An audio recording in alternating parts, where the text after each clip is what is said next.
Bismillahirrahmanirrahim. Assalamualaikum warahmatullahi wabarakatuh.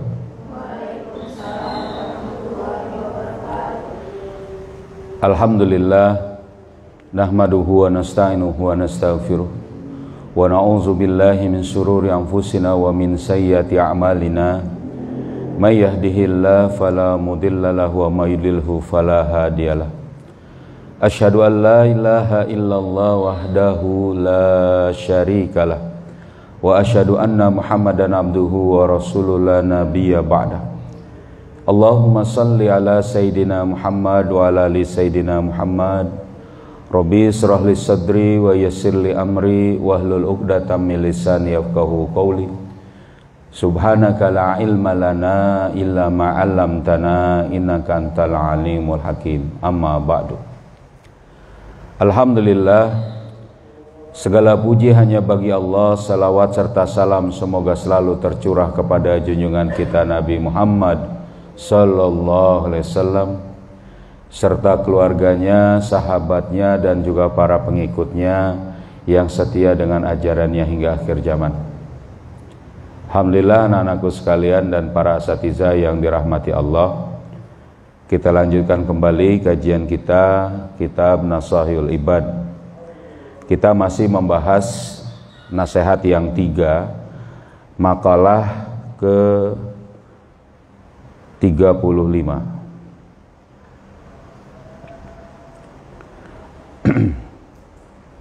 Iya.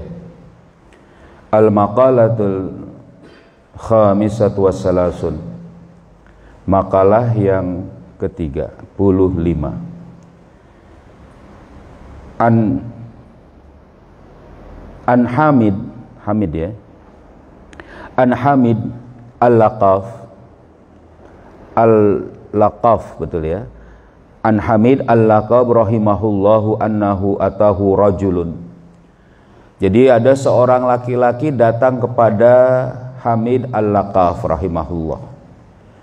Faqala, berkata laki-laki itu ya lahu kepada Hamid Al-Laqaf ini, usini, nasihatilah aku. Jadi ini datang minta nasihat. Maksudnya apa? Yaitu bima yanfa'ani fid dini, yaitu yang bisa bermanfaat kepada agamaku. Jadi Hamid Al-Laqaf kemudian mengatakan, faqala, berkata, ij'al lidinika ghilafan ka ghilafil mushaf. Nah, yang pertama ini dari 3 nasihat dia, jadikan agamamu ini adalah seperti sampul, sebagaimana sampul pada mushaf. Ini sampul pada mushaf ya, ini gilaf. Jadi yang menutupi mushaf. Makanya dikatakan, maksudnya apa? Kok agama sebagai yang menutupi, sebagaimana apa? Seperti sampul yang membungkus. Wa huwa ma yasunahu anid danasi.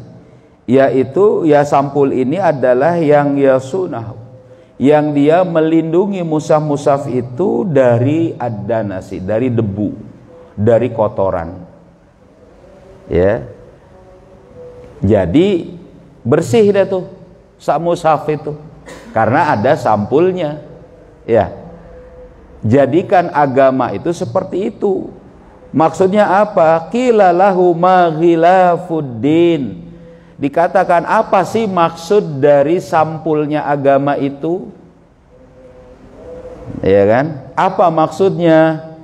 Maka dijelaskan, fasyari'atu min haitsu innaha tuta'u tusamma dinan. Jadi yang namanya sampul agama itu adalah syariat yang apabila dari sisi syariat itu ditaati. Jadi syariat yang ditaati itulah yang disebut dengan agama, ad-din. Wa min haitsu innaha tajma'u tusamma millatan. Dan apabila syariat itu adalah sesuatu yang dikumpulkan, ya, atau sesuatu yang dikumpulkan, ya kan, bisa juga di situ tujma'u, yang dikumpulkan, tusamma millatan, maka disebutlah itu sebagai millah. Itulah agama, sampul agama. Jadi yang disebut dengan millah, ya.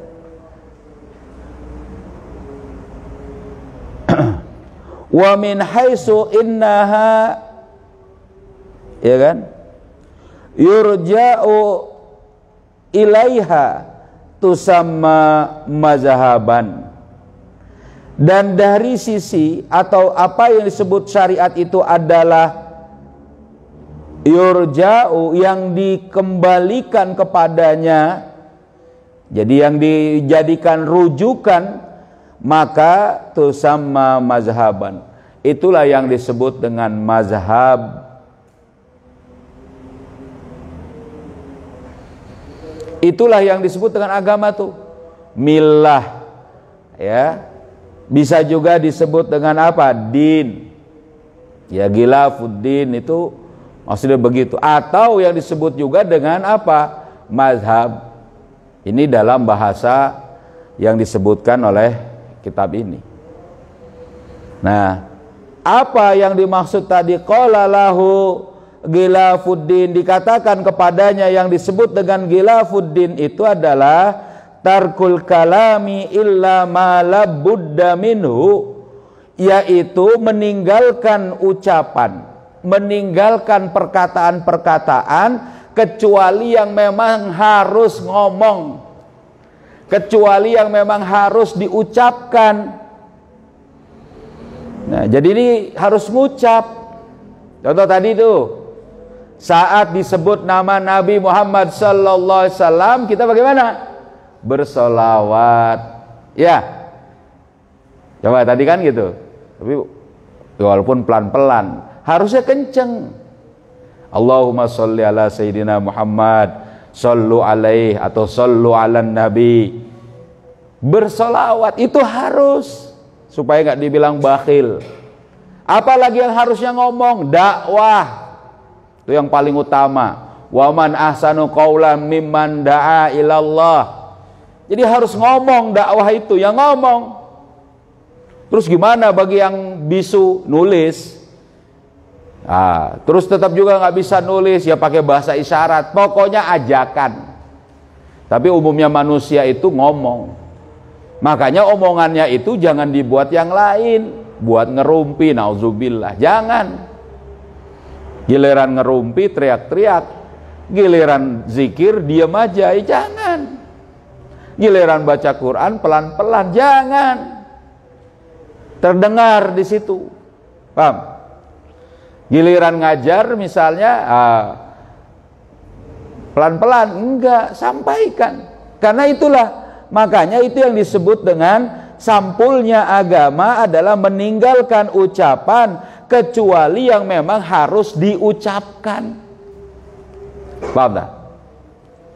Jadi memang harus ngomong, memberi nasihat, ya kan, membalas salam. Ini benar nih, ya kan? Nah, mengoreksi penguasa harus ngomong, ini salah. Kenapa? Karena disitulah yang disebut dengan agama itu sendiri, menjadi tempat rujukan, menjadi millah, gitu kan? Ya. Mana dia, sampai mana nih? Nah, yaitu apa? Wa huwa ma la yahsulul maqsudu min umurid dunya illa bihi. Jadi adalah apa yang segala tidak bisa dihasilkan dari maksudnya seluruh urusan dunia kecuali dengan ngomong. Ya ngomong, berdoa, meminta, ngomong, ya ngomong, berucap, ya. Jadi, tapi perempuan suaranya kan pelan, takut, malu, enggak boleh. Ya, coba. Karena memang kebutuhan dia yang memang sesuai syariat dan bukan maksiat. Kecuali maksiat nggak boleh diomongin. Gibah, namimah, itu ya nggak boleh. Tapi kadang kita suka lupa ya. Ngomongin juga orang lain, ngomongin juga siapa. Waduh, jangan. Paham deh? Di situ harus ngomong. Peringati adik-adik kita. Ya. Suruh nanya, nggak tahu, diem aja, padahal dia nggak ngerti, ngomong, ya. Saat dia zikir, saat dia membaca, misalnya mengaminkan doa, keluarkan suaranya, itu yang nikmat. Saat membaca Al-Quran apalagi, keluarkan suaranya. Wah, tapi ntar didengarkan, ada orang yang mendengarkan kan nggak? Ya nggak usah, baca Quran orang itu nggak akan mendayu-dayu. Kalian kalau baca Quran ya jelas aja baca Quran, kan gitu ya? Ya, Bismillahirrahmanirrahim, Alhamdulillahirabbil alamin, jelas kok. Nah, jadi bukan malah diam. Nah, makanya di sini dikatakan. Mana dia? Sampai mana? Qala Sulaiman alaihi salam. Berkata Nabi Sulaiman alaihi salam, au Luqman, atau Luqman ini diambil dari, ya dikatakan begitu. Idza kanal kalamu min fiddatin kana sukutu min zahabin.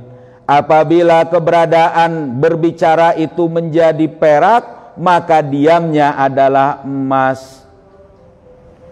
Artinya, iza kanal kalamu fil khairi kal fiddati hasanan, maka berucap pada saat itu ada kebaikan itu adalah seperti perak dan itu baik.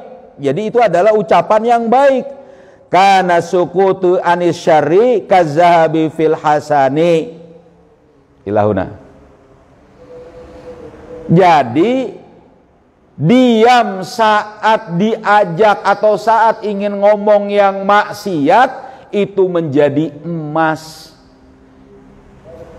Jadi kalaupun diam, paham nih maksudnya? Kita terhadap maksiat itu boleh diam.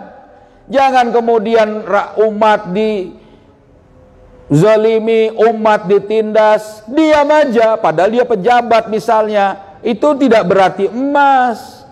Diam itu emas kalau saat itu bila dia bicara menjadi maksiat.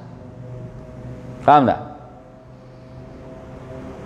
Terus dia ngomong, dia seperti perak. Oh, juga bagus. Bernilai juga di situ. Paham? Jadi lebih baik diam dong. Iya, kalau dihadapkan dengan kemaksiatan atau tidak ada kepentingan urusan duniawi yang halal tentu di situ. Paham nggak? Tahu misalnya pakaiannya atau misalnya kerudungnya yang harus menutup aurat, ya misalnya di situ sudah dalam kondisi yang tidak layak, robek misalnya, koyak di situ, harus dia membeli lagi, harus dia meminjam, harus dia misalnya memakai atau misalnya bagaimanalah meminta misalnya, ngomong. Jangan diam saja lalu dia pakai kerudungnya padahal misalnya rusak. Nggak boleh ini. Dia harus ngomong kepada siapa? Ya kepada walinya kalau misalnya dia masih anak-anak, kepada orang tuanya, kepada kakaknya, kepada misalnya siapa kakeknya, atau kepada suaminya kalau dia sudah punya suami, kepada anaknya misalnya kalau anaknya sudah bisa memenuhinya misalnya, atau kepada kawannya, saudaranya. Saya nggak bisa keluar, kenapa? Kerudung saya robek misalnya, jilbab saya koyak misalnya, saya harus keluar menyampaikan dakwah. Ngomong, jangan diam saja, gitu kira-kira. Termasuk juga ada kemungkaran. Man ra'a minkum mungkaran falyughayyirhu biyadihi. Fa illam yastati fa bilisani. Fa illam yastati fa biqalbi. Dzalika ad'aful iman. Kalau ada melihat kemungkaran, rubah dengan tangan, dengan kekuasaan nih yang berkuasa. Ubah, ini ada kemungkaran, ada penimbunan, ada ketidakadilan, ada tidak diterapkan syariat dengan kekuasaan, terapkan itu. Bukan yang berkuasa ngomong haram ini tidak boleh dilakukan, kenapa memusuhi Islam misalnya, kita beritahu kenapa begitu, ngomong. Tahu nggak? Kalau nggak bisa lagi, baru benci, jauhi, tinggalkan. Jadi ucapan itu menjadi emas, itu kata Luqman Al-Hakim, ya.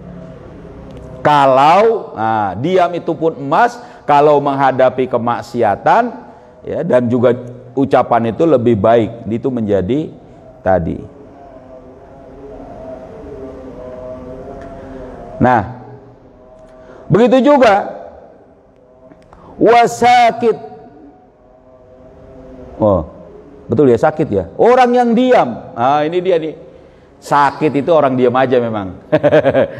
Jadi sakit, dan orang yang sakit itu fil haqqi, orang yang diam dalam kebenaran, kanatiqi fil batil.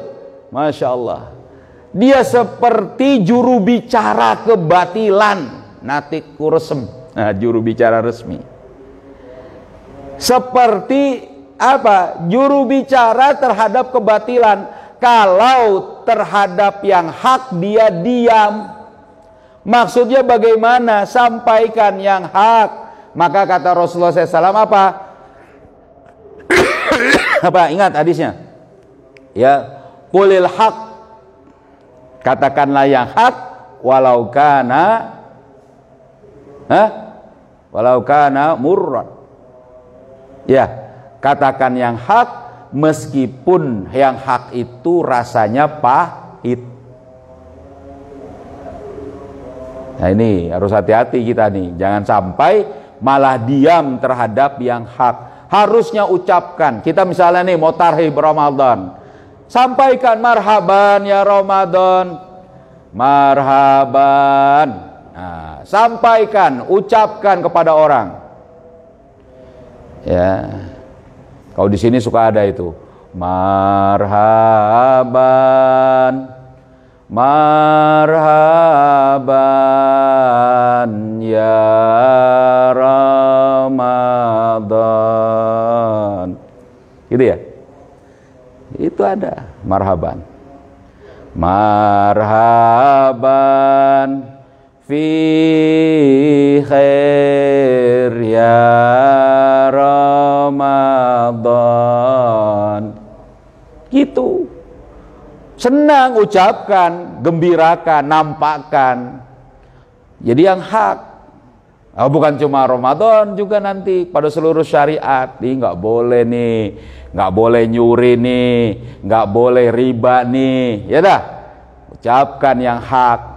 Nggak boleh nih kamu membuka aurat, ya kan? Nggak boleh nih berdusta, nggak boleh nih misalnya apa lagi? Ghibah. Dakwah intinya. Paham? Ya. Nah, yang kedua di sini. Jadi masuk Ghilafuddin, sampul dari agama ini adalah watarkud dunya. Waduh. Dan meninggalkan dunia. Maksudnya apa ini? Minal imti'ah, dari segala barang-barang, dari segala perhiasan. Mata'un, imti'ah. Illa ma la budda minhu, kecuali yang memang harus dipakai. Wa huwa ma la yahsulul hajatu illa bihi, yaitu adalah segala yang bisa menunaikan kebutuhan dengan hal itu, maka pakailah itu urusan dunia.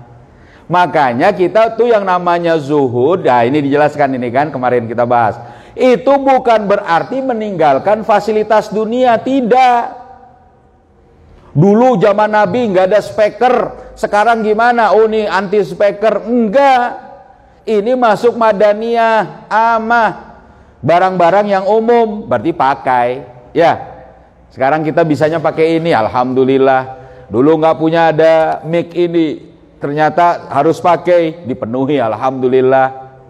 Ya, dulu nggak ada, bentar, apa namanya, handphone yang misalnya bisa menangani dakwah kita, pakai yang bagus tadi, ya. Jadi bukan masalah, tapi juga jangan berlebihan, yang memang seperlunya. Ya, coba anak-anak pondok santri minta beliin handphone ke orang tuanya seharga yang 25 juta. Gimana? Buat apa itu, Pak? Wah, yang di situ bisa game, bisa edit, bisa segala rupa, ya kan? Terus semua kecepatan sangat tinggi untuk internet dan sebagainya. Gaya juga. Buat apa? Itu yang disuruh ditinggalkan. Yang seperlunya. Tapi memang perlu misalnya kalian untuk itu, ya beli. Tapi apa betul itu kebutuhan kalian? Kan gitu. Jadi bedakan antara kebutuhan hajah wal iradah, kebutuhan dan keinginan. Ini kadang ayah juga masih terus belajar ini sama ibu, ya bu ya, gitu. Kadang kita ini beli sesuatu, aduh pengen ini dulu, tapi ya tahan dulu sedikit. Kadang apakah jadi butuh? Ini tadi, ya, butuh dan ingin, bedakan itu. Nanti dalam kitab Nizamul Iqtisadi fil Islam di pembukaannya itu, kesalahan orang kapitalis itu kenapa jadi serakah, yang serakah itu tidak bisa dia penuhi sampai mati dengan harta itu karena nggak bisa membedakan antara mana butuh mana ingin. Bahkan teori mereka, teori Mendel, teori yang kemudian kebutuhan manusia itu tidak bisa terbatas, kata mereka, bukan. Sebenarnya itu keinginan mereka. Manusia itu keinginannya tidak terbatas. Alhaakumut takasur hatta zurtumul maqabir. Itu yang kemudian terjadi. Jadi kebutuhannya itu sebenarnya terbatas, bisa dipenuhi, bisa dikendalikan. Dan kalau memang butuh, pakai. Jadi sekiranya kita butuh untuk helikopter, misalnya ya, untuk berangkat dakwah, memang betul harus pakai helikopter, beli. Jangan pakai motor. Ya kan? Nggak bisa. Masuk hutan. Kalau pakai helikopter, kebutuhan kita. Bisa dipenuhi, bisa nanti kalau negara memenuhi untuk para pengemban dakwah. Ya, kalian misalnya ke desa terpencil, mengumpulkan ibu-ibu untuk membuat majelis taklim, membentuk misalnya di situ pemahaman tentang Islam bagi mereka, bisa. Butuh itu misalnya. Termasuk kebutuhan-kebutuhan kita. Misalnya, ya tadi kalau kita memang misalnya mampu keadaan kita, ya kan, untuk mendidik misalnya pondok ini kita di sini, ya seadanya dia, alhamdulillah. Lebih besar lagi mungkin nggak akan sanggup. Tapi kalau pinginnya, pengen banyak, pengen besar, itu bisa nggak sanggup. Kecuali memang itu yang dibutuhkan oleh dia. Karena dia punya misalnya potensi, harta dia punya, ya kan, kemampuan dia punya. Tapi kalau misalnya dia harta nggak punya, kemampuan nggak punya, pengen aja besar, ya nggak bisa. Itu yang disebut dengan besar pasak daripada tiang. Hancur itu tiang, rontok dengan pakunya itu. Paham dah? Ya, ini dia. Jadi meninggalkan dunia itu maksudnya ya tadi, hanya mengambil apa yang memang seharusnya tadi. Yang ketiga di sini, wa tarkul mukhalatatin nasi. Wa tarku mukhalatatan nasi illa ma la budda minhu. Dan meninggalkan apa? Bergaul dengan manusia kecuali memang sudah harus bergaul. Wah, berarti menyendiri dong ini, bukan itu maksudnya. Dengarkan di sini, dilanjutkan. Wa huwa ma la yahsulul matlubu illa bihi. Yaitu adalah apa yang memang dituntut untuk kita bergaul kepada manusia, Jadi kalau memang nggak butuh dalam makna kebutuhan menurut syariat, ya nggak usah, ya ngumpul-ngumpul aja. Harus ada jelas. Kalau gitu ngumpul-ngumpulnya apa? Dakwah, ngajak ngaji, ya kan? Menyampaikan nasihat, boleh itu kumpul. Misalnya bergaul, menyampaikan itu. Tapi kalau bergaul malah maksiat, ngumpul malah ngerumpi, ngegosip, ngomongin orang, gibah, namimah, atau bahkan merencanakan kejahatan, merencanakan untuk mencuri, merampok, durhaka misalnya. Nauzubillah. Nanti ada itu. Atau bahkan bercampur baur dengan melanggar syariat antara laki-laki dan perempuan. Berfoto-foto laki perempuan yang bukan mahramnya, bukan istri atau anaknya, ya, bukan keluarganya, yang memang itu adalah ketentuan syariat yang malah sengaja berkumpul, nggak gitu. Atau malah berkumpul untuk membuat kecurangan, rame-rame membeli sesuatu, ada yang ngambil, ada yang apa misalnya, bersekongkol terhadap keburukan. Nggak boleh, nggak usah ngumpul kepada sesuatu itu tadi. Ini yang disebut dengan ghilafuddin, campulnya agama itu. Paham tak? Jadi kalau misalnya kita katakan bagaimana, ini baru nasihat yang satu nih, ya, tadi meninggalkan yang pertama itu ucapan yang tidak perlu, meninggalkan perhiasan dunia yang tidak perlu, dan juga meninggalkan bergaul dengan manusia yang juga memang tidak perlu. Tapi gimana kalau kita memang harus bergaul, bersilaturahim misalnya, tadi dengan manusia untuk menyampaikan syariat, berdakwah, ya silahkan. Ya, datang di situ. Kayak kalian jangan duduk-duduk berdiri-diri di pinggir jalan, nggak usah. Sekarang misalnya kita mau melakukan tarhib, berangkat, senang. Tapi kalau cuma main-main saja, ya cuma main-main aja lah. Cuci mata, istirahat, ya lihat-lihat, ya nggak usah. Ngapain pasti ngeliatin ada di situ aurat orang, ya, bercampur baur dan sebagainya. Buat apa itu? Paham? Sampai situ dulu nih, tandain. Ini baru satu nih, baru satu dari nasihatnya Hamid Al-Laqaf, ya, tentang ghilafuddin. Nah, paham? Ini bahkan belum selesai ya. Berikutnya itu wan nasu, ini penjelasan dari Syekh Abdul Qadir Al-Jailani. Paham dah? Ya. Nah ini banyak ini ya. Biasanya kita sedikit-sedikit aja ya. Ditandai. Mudah-mudahan insyaallah nanti pas minggu depan kita bisa lanjutkan lagi. Ya. Saya pikir cukup. Tetap hari ini berarti siap-siap ya. Kita tetap mau tarhib ya, insyaallah.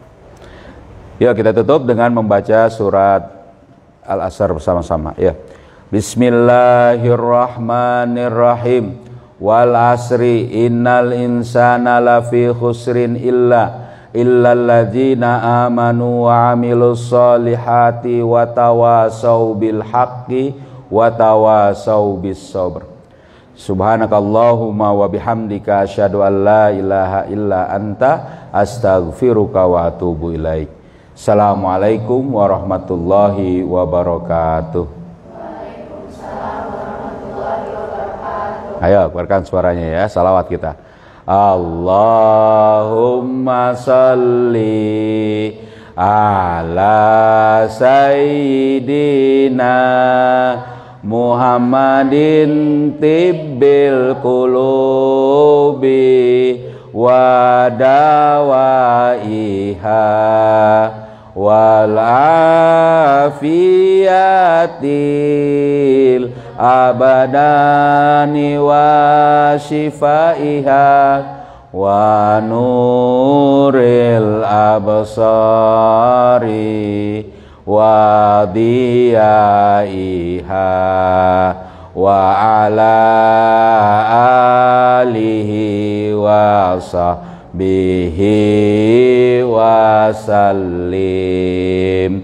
Allahumma salli ala sayyidina Muhammadin tibbil qulubi wa dawaiha wal afiyatil abadani wa shifaiha wa nuril absari wa diyaiha wa ala alihi wa sahbihi wa sallim. Allahumma salli ala sayyidina Muhammadin tibbil qulubi wa dawaiha wa afiyatil abadani wa shifaiha wa nuril absari wa diyaiha wa ala alihi wa sahbihi wa sallim. Alhamdulillah.